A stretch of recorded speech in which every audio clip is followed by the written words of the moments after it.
안녕하세요. 커피앤크라임 채널에 오신 것을 환영합니다.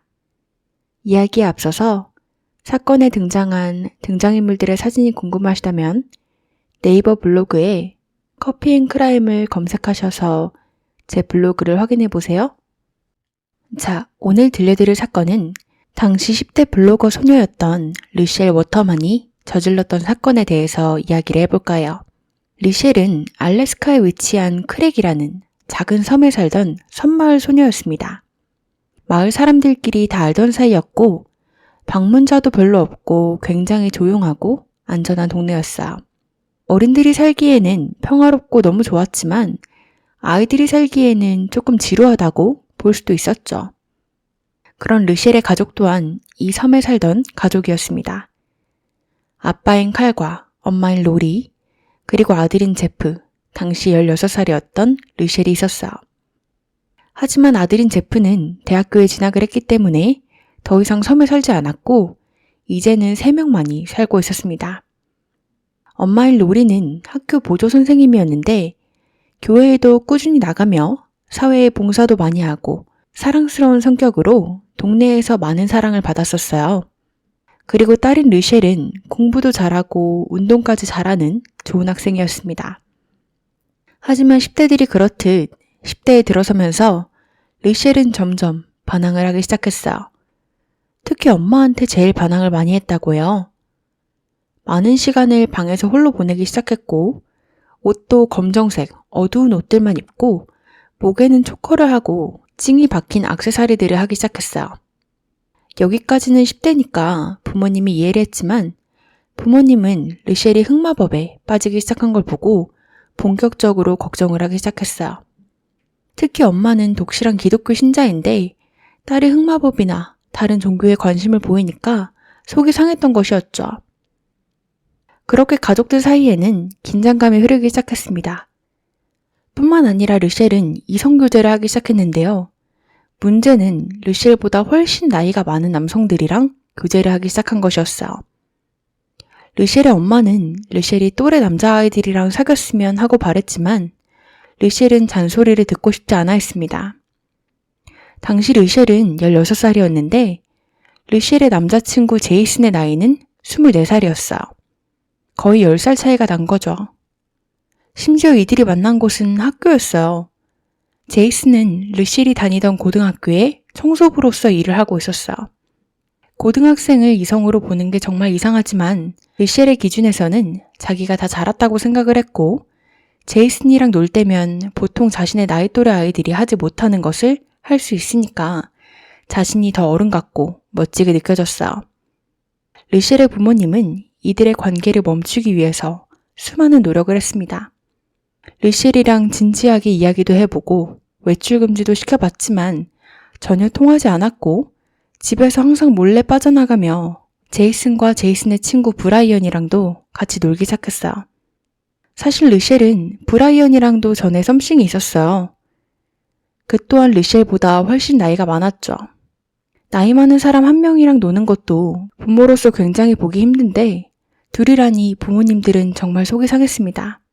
그리고 이들은 항상 놀 때마다 제이슨이나 브라이언의 집에서 놀았기 때문에 집에서 무슨 짓을 할지는 부모로서 감시도 안 되는 노릇이었고 미칠 지경이었어. 르셸은 우울증을 앓고 있었는데 자신의 마음을 알아주는 건 제이슨과 브라이언밖에 없다고 생각을 했습니다. 이렇게 작은 섬마을에 사는 자신의 신세에 대해서 항상 한탄을 했어요. 그러던 어느 날 르셸은 자신의 블로그에 한 글을 올리게 됩니다. 그 글의 내용은 자신의 삶에 대해서 불평을 털어놓는 글이었어요. 자신이 얼마나 학교, 가족, 자신이 사는 곳을 싫어하는지를 적어놓았죠. 그리고 이 시기부터 르셸은 자기 친구들한테 자신의 엄마에 대해서 불평을 항상 털어놓았다고요. 자신의 엄마가 언어, 신체적 폭력을 행사한다고 주장하기 시작했어요. 자신을 항상 뚱뚱하다고 부르면서 한 번은 계단에서 밀친 적도 있었다고 주장했어요. 하지만 대부분의 친구들은 르셸의 말을 믿지 않았습니다. 그 이유로는 이런 일들을 설명할 때 르셸이 마치 남 얘기하듯이 아무 감정이 없어 보였기 때문이었고 어떠한 상처도 없었을 뿐만 아니라 사건이 좀 심각하게 들려서 다른 어른들이나 경찰에 신고를 하자고 할 때면 말을 돌리면서 실제로 도움을 받고 싶어 하지 않았기 때문이었죠. 또 아이들은 루시엘의 엄마인 로리의 성격을 알았고 보통 혼내는 것도 로리는 마음이 약해서 직접 혼내지 못하고 아빠인 칼을 시켜서 외출 금지를 시키거나 했기 때문에 로리가 자신의 딸을 계단으로 밀친다거나 하는 것을 믿기가 힘들었어. 또 로리는 항상 주변 사람들에게 딸인 루시엘에 대해서 걱정하는 말들을 하고 다녔기 때문에 사람들은 로리가 딸을 얼마나 생각하고 사랑하는지를 다 알았기 때문이었죠. 그러던 2004년 11월 14일 일요일, 이날 집에 있던 것은 엄마인 로리뿐이었습니다. 루시엘은 배구 경기가 있었고 아빠인 칼도 외출 중이었어. 그런데 오후가 되고 칼과 루시엘이 집에 돌아왔을 때 집에는 로리가 없었고 집 앞에도 로리의 차가 없는 걸 발견하고는 칼은 부인에게 전화를 해봤지만 로리는 전화를 받지 않았어.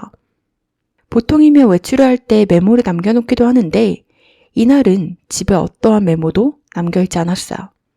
로리는 다 큰 어른이고 워낙 안전한 마을이다 보니까 걱정하지 않아도 될 것 같았지만 칼은 집에 몇몇 가지 이상한 점을 눈치채게 됩니다.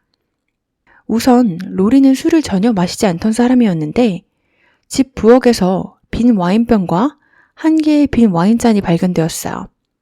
로리는 술을 마시지 않지만 만약에 이 와인을 로리가 다 마셨다고 해도 차가 없는 걸 보니 외출한 것 같은데 절대 음주운전을 할 사람이 아니었기 때문에 그것 또한 이상했어요. 또 로리는 굉장히 깔끔했기 때문에 집안은 항상 정돈되어 있었고 로리가 아침에 일어나면 제일 먼저 하는 게 침대 이불 정리였는데 이불조차 엉망으로 되어 있었기 때문에 이상했어요. 그렇게 걱정이 된 남편은 운전을 해서 섬을 돌아다니며 부인을 찾기 시작했습니다. 하지만 밤이 되도록 찾을 수 없었고 전화 연결 또한 되지 않았어요. 결국 칼과 르셸은 경찰에 로리의 실종 신고를 하게 됩니다. 다음 날인 월요일, 날이 밝자마자 경찰들은 수색에 나섰어요. 수색이 시작된 지 몇 시간 만에 첫 번째 단서가 잡혔습니다. 이들이 살던 곳에서 한 60km 정도 떨어진 곳에서 불에 타고 있는 한 차량을 발견하게 됩니다. 화재의 원인은 방화가 확실했어요. 이 차는 로리의 차였고 차의 뒷좌석에는 다 타버린 로리의 유해가 있었습니다. 경찰은 모든 인력을 동원해서 이 사건에 집중을 하기 시작했어요. 그리고 수사 도중 이상한 점들이 몇 가지 발견되었죠. 첫째로 발견된 건 로리의 침실에서 발견된 일회용 라텍스 장갑들이었어요. 로리의 성격상 이렇게 너저분하게 냅둘 리도 없었고 침실에 수술할 때나 있는 이 장갑이 있는 게 이상했죠. 또 경찰은 로리랑 가장 가까운 사람들인 가족들을 조사하며 가족들 모두 알리바이가 있었기 때문에 용의자 손상에서 제외되었지만 그 과정에서 르셸에게 이상한 걸 눈치채게 됩니다. 경찰은 마을 사람들 전부에게 로리에 대해 물으면서 다녔고 그 과정에서 르셸과 로리 사이의 긴장감과 르셸이 주장하고 다녔던 학대에 관한 이야기들도 이미 다 알고 있었는데 경찰이 르셸에게 엄마와의 사이가 어땠냐고 묻자 르셸은 엄마랑 본인 사이가 굉장히 좋았다며 거짓말을 했기 때문이었어. 엄마와 모든 10대들이 그렇듯 가끔씩 말다툼은 하지만 전반적으로는 사이가 굉장히 좋았다고 했습니다. 르셸이 거짓말한 건 이것뿐만이 아니었어. 그건 바로 남자친구인 제이슨에 관한 것이었습니다. 르셸은 제이슨이 미성년자랑 사귀는 것 자체가 사실은 불법이었고 특히 학교에서 일했기 때문에 학생이랑 부적절한 사이가 되면 해고됐을 것을 알았어. 그래서 경찰에게는 자신과 제이슨이 그저 친구 사이일 뿐이고 이성관계는 아니라고 잡아댔죠. 하지만 경찰은 이미 모든 걸 알고 있었어. 마을이 정말 좁기도 했고 아빠인 칼과 대화 중 아빠가 자신과 로리가 딸의 연인 관계에 대해서 불만이 많았다는 것에 대해서도 언급했었기 때문이었죠. 이것을 들은 경찰은 제이슨이 로리를 죽일 동기가 있다고 받아들였어. 자신들의 관계를 방해하는 요소였으니까 말이죠. 그렇게 경찰은 제이슨을 더 자세히 들여다보기 시작했습니다. 그런데 경찰이 제이슨을 조사할 때 브라이언이라는 친구가 제이슨의 1+1이라는 것을 알게 됐어요. 이 둘은 모든 것을 같이 했고 쌍둥이 마냥 항상 같이 붙어 다녔습니다. 이 둘은 파티를 하기보다는 집에서 보드게임이나 컴퓨터 게임을 자주 하며 사람들이랑 잘 어울리지도 않았고 이 둘은 피로 맺어진 의형제라며 둘이 손을 칼로 그어서 악수를 하고 피를 나누는 이상한 의식까지 했다고요. 또 이 둘 모두 르셸이랑 성관계를 맺은 적이 있는 단순 친구 관계가 아니라는 사실까지 알게 되었죠. 사실 르셸이 남자친구인 제이슨을 만나게 된 것도 브라이언을 통해서였습니다. 르셸이랑 브라이언은 파티에서 만나게 됐고 브라이언은 바로 르셸에게 호감을 보였어. 그렇게 이들은 가벼운 만남을 시작했죠. 하지만 이건 오래가지 못했고 브라이언은 르셸에게 관심을 잃었어요. 그런데 관심을 잃고 끝나는 게 아닌 브라이언은 자신의 절친인 제이슨을 르셸에게 소개시켜주면 좋겠다고 생각을 해서 이 둘을 소개시켜줬고 그렇게 그 둘이 사귀기 시작한 것이었어. 처음에는 이들이 셋이서 잘 어울려 놀곤 했지만 이들의 관계가 점점 진지해지면서 이들의 관계는 이상해지기 시작했대요. 제이슨은 브라이언과 르셸의 관계를 심하게 질투하기 시작했습니다. 그래서 르셸을 구속하며 브라이언과 대화는 물론 만나지도 못하게 했고 엄마 로리의 시신이 발견된 시점에서는 브라이언이랑 르셸은 서로 대화를 하지도 않은 지 몇 달이나 된 상태였어. 그리고 제이슨은 브라이언한테 르셸이 브라이언이랑 말하기 싫어하는 이유는 르셸이 브라이언을 싫어하고 이상하다고 생각하기 때문이라고 거짓말을 해서 이간질하기까지 시작했습니다. 어쨌든 이런 상황 속에서 브라이언이랑 제이슨 모두 체포가 돼서 경찰서로 소환이 되었어. 그리고 제이슨이 먼저 경찰의 취조를 받게 되었습니다. 제이슨은 시간 낭비할 것도 없이 이 모든 게 다 브라이언의 범행이라고 진술했어. 그래서 경찰은 제이슨에게 그럼 도청 장치를 하고 브라이언이랑 대화를 해서 그가 털어놓게 할 수 있겠냐고 물었고 제이슨은 흔쾌히 그렇다고 했죠. 하지만 제이슨은 지능이 낮았던 건지 도청 장치를 하고서 브라이언과 대화를 하는 과정에서 제이슨 또한 범죄에 연루가 되어 있다는 사실을 밝혔어요. 그래서 경찰은 처음에는 제이슨의 말만 듣고 브라이언을 의심했지만 도청을 통해서 제이슨 또한 100% 연루가 되어 있다는 사실을 알게 되었어요. 그렇게 경찰은 이 둘 모두에게 사실대로 털어놓을 것을 요구했습니다. 사실 어느 날 제이슨은 브라이언에게 자신의 여자친구인 르셸이 엄마인 로리에게 계속해서 학대를 당하고 있다고 말했대요. 이걸 듣고 브라이언은 마음이 정말 아팠대요. 왜냐면 사실 브라이언 본인 또한 어렸을 때부터 부모님한테 학대를 당하면서 살았기 때문에 남일 같지가 않았기 때문이었죠. 심지어 르셸이 당한 이야기들은 자신이 어렸을 적 당했던 학대보다 훨씬 더 심각하게 들렸습니다. 자신은 어렸을 때 그 정도로 학대를 당하지 않았는데도 이렇게 큰 트라우마가 있는데 르셸은 도대체 어떨지 걱정이 됐고 브라이언은 그 후로 제이슨을 만날 때마다 르셸을 위해서 자신들이 뭐라도 해야 된다고 말을 꺼내기 시작했대요. 그리고 로리의 이야기를 들을 때마다 제이슨은 그냥 죽여버리자고 홧김에 말을 하는 것 같았지만 이 대화가 반복될수록 이들의 계획은 점점 현실이 되어가는 것 같았어요. 그리고 제이슨은 자신의 친구가 오히려 나서서 죽이자는데 더 열성이니까 자신은 그냥 브라이언만 조종하면 될 것 같았어요. 그래서 제이슨은 계속해서 브라이언을 부추기며 맞다고 그의 길을 살려주기 시작했고 브라이언에게 자신들이 뭐라도 빨리 하지 않으면 르셸이 정말 다칠 수도 있다고 조급하게 만들기 시작했어. 이때도 르셸이랑 브라이언의 대화가 금지된 상태였기 때문에 모든 학대 정황들은 제이슨으로부터만 들은 것이었어요. 사실 브라이언이랑 르셸이 잠시 사귀었을 때 브라이언은 이러한 학대 사건에 대해서 들은 바가 전혀 없었습니다. 모두 제이슨이랑 르셸이 사귀기 시작하면서부터 생겨난 이야기들이었죠. 브라이언은 사실 어느 한 시점에 제이슨에게 학대 증거 좀 보여달라고 했어. 자신이 살인까지 저지를 판인데 증거가 필요하다고 말이죠. 그러자 제이슨은 자신이 르셸이랑 영상 채팅을 하던 중에 로리가 르셸을 때리는 걸 직접 두 눈으로 봤다고 대답하게 됩니다. 브라이언한테 이건 충분한 증거였어. 자신의 절친이 두 눈으로 봤다고 하는 그 증언 자체가 브라이언한테는 충분한 증거였죠. 그렇게 그들은 본격적으로 어떻게 살인을 저질릴지 머리를 쓰기 시작했습니다. 길에서 로리를 그냥 쏠까, 시멘트에 생매장을 해버릴까 등등 여러 가지 생각을 했고, 실제로 어느 날 브라이언은 총을 가지고 로리를 쏘려고 시도했지만 총알을 까먹어서 실패에 그친 적도 있었대요. 그래서 다음으로는 집에 침입을 해서 칼로 찌르려고 시도했던 적도 있었는데, 브라이언은 실제로 집 앞까지 갔지만 로리가 그날 집에 손님들을 초대했기 때문에 이날도 실패에 그쳤습니다. 제이슨은 이 2번의 살인미수 사건들을 르시엘에게 말해줬어. 처음에는 르시엘도 이 계획에 동의를 했지만 르시엘은 제이슨에게 자신이 마음을 바꿨다고 자신의 엄마를 살해하지 말아달라고 부탁을 했습니다. 하지만 제이슨은 이걸 브라이언에게 전하지 않았고 그의 3번째 살인 시도는 시작되었어요. 그리고 3번째 시도를 하던 밤, 이날도 브라이언은 로리의 집에 찾아가게 되었습니다. 이날은 제이슨이 직접 그를 데려다 줬어요.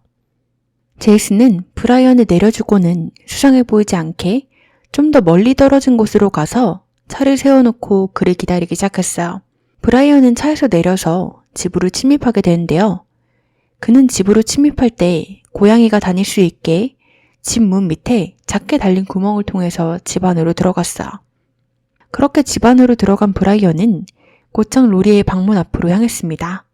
하지만 이때 방에서 인기척 소리를 듣게 되고 브라이언은 벽 기둥 뒤에 숨었어요. 로리는 집으로 들어오는 소란을 듣고 방문을 열어서 무슨 일인지 복도를 한번 살펴본 것 같아요. 그렇게 이건 브라이언을 놀라게 만들었고 브라이언은 사실 로리가 자신을 봤다고 생각을 하고는 기둥 뒤에 숨어서 1시간이나 기다렸어요. 경찰이 오나 안 오나 사이렌 소리를 확인하고 싶었고 모든 게 잠잠해질 때까지 말이죠. 그렇게 조용해질 때까지 기다린 브라이언은 로리의 방으로 들어가서 자고 있는 로리의 입에 재갈을 물리며 깨웠습니다. 그리고는 말만 잘 들으면 살려줄 테니 자신의 말을 따라야 된다고 강요를 했어. 첫 번째로 브라이언은 로리에게 자신을 따라서 아래층으로 내려와 부엌에서 와인 한 병을 다 마시라고 했어. 같이 마시는 게 아닌 로리 혼자 말이죠. 그렇게 로리는 시키는 대로 와인 한 병을 다 마셨습니다. 평소 술을 안 마시는 로리는 와인 한 병을 마시고 취해버렸어. 사실 그들이 계획한 범행은 로리를 술에 취하게 하고 차에 태워서 죽인 후 마치 음주운전 사고로 인해서 죽은 것처럼 위장하려는 방법이었습니다. 브라이언은 우선 그렇게 제이슨이랑 그녀를 차 뒤에 태우고는 60km 정도 떨어진 곳으로 이동을 했어. 그리고 로리를 차에서 내리라고 한 후에 무릎을 꿇게 하고는 브라이언은 로리의 머리를 왼쪽, 오른쪽으로 계속 틀며 그녀의 목을 꺾어서 죽이려고 시도를 했어. 영화에서 보면 목을 한번 꺾으면 사람들이 바로 죽곤 하던데 실상은 그렇지 않았습니다. 그래서 제이슨도 차에서 나와서 그를 돕기 시작했어. 결국 그들은 목을 꺾어서는 안 되겠으니 차에서 도구를 찾기 시작했어. 그들이 찾은 것은 큰 후레쉬라이트였습니다. 그리고 이들은 그 후레쉬로 로리의 목을 내려치기 시작했어. 목뼈가 부러지기를 희망하면서 말이죠. 로리는 이때 술에 너무 취해서 뭔가를 계속 말하려고 했지만 소통이 되지 않는 상태였고 로리는 계속해서 질문 하나 해도 돼요? 라는 말만 되뇌었습니다. 이들은 질문을 하라고 했지만 로리는 대답을 하지 못하고 잠잠해졌다가 다시 질문 하나 해도 돼요? 라는 말만 반복했대요. 결국 그들은 로리가 하려던 질문을 끝까지 듣지 못했어.